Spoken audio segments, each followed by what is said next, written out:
Assalamualaikum warahmatullahi wabarakatuh. Salam sejahtera bagi kita semua. Yang terhormat Ibu Irnin Agustina Dwi Astuti MPD selaku penguji 1.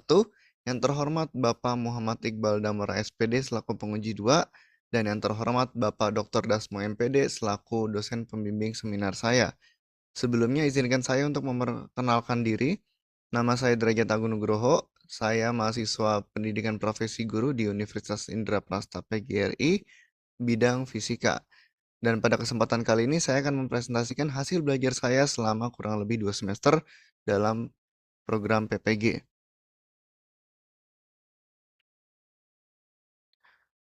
Pertama, saya memiliki visi saya pribadi untuk pendidikan di Indonesia bahwa saya ingin memberikan pendidikan yang berkualitas untuk membangun generasi muda yang visioner, kreatif, dan tangguh, serta berkarakter kuat, berbudi pekerti luhur, dan berintegrasi tinggi demi kemajuan bangsa, memiliki daya saing global, dan memiliki kemampuan untuk kehidupan bermasyarakat yang berlandaskan gotong royong dan kepedulian sosial. Visi saya sendiri sebagai calon guru, saya ingin menjadi pendidik yang profesional dan kreatif dan terus belajar, serta menerapkan pembelajaran inovatif guna menumbuhkan keterampilan abad ke-21, ketahanan mental dan emosional, serta mengembangkan sikap disiplin, empati, tanggung jawab, dan semangat gotong royong dalam didik peserta didik, agar mereka tumbuh menjadi individu yang berintegritas dan peduli terhadap sesama.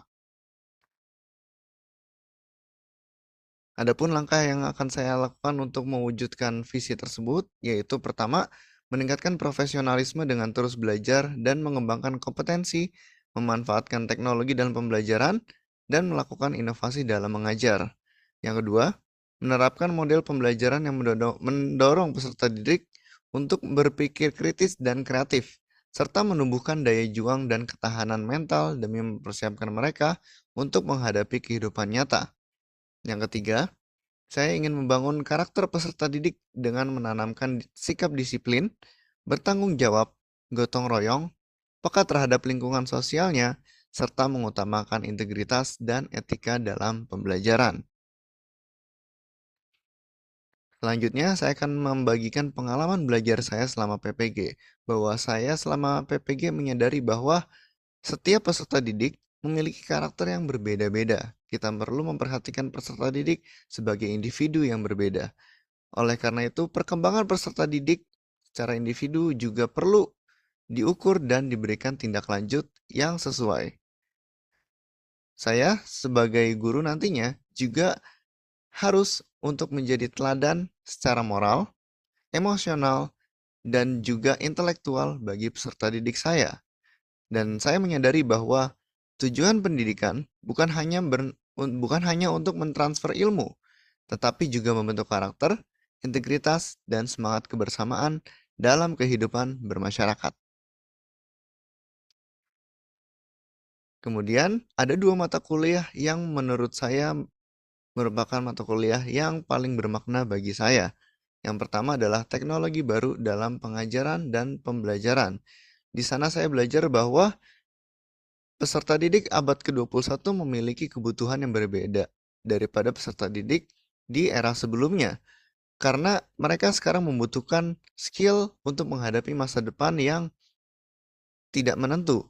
Dengan perkembangan zaman, maka mereka perlu mengasah skill 4C, yaitu critical thinking and problem solving, creativity and innovation, dan juga communication dan collaboration.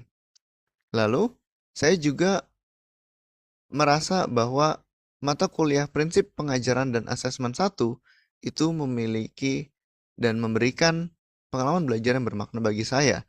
Karena di sana saya belajar tentang prinsip understanding by design.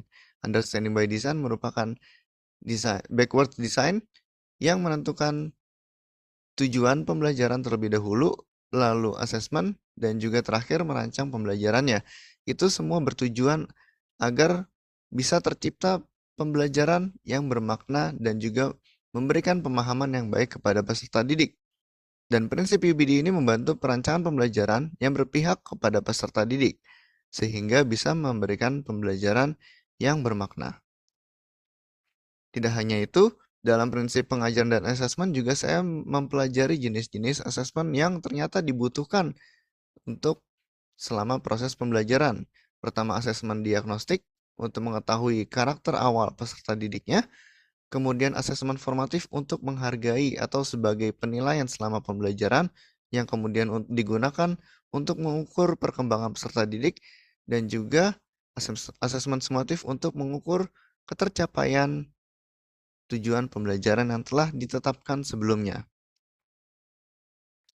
Adapun rencana tindak lanjut saya setelah lulus PPG adalah saya untuk menjadi guru profesional, saya tentu saja akan terus belajar dan mengembangkan kompetensi diri saya. Hal ini untuk mendukung saya untuk selama menjadi guru nantinya, tentu saja saya perlu kompetensi pedagogik yang lebih dalam maupun materi pembelajaran yang lebih dalam untuk memberikan pengalaman belajar yang terbaik bagi siswa-siswa saya nantinya.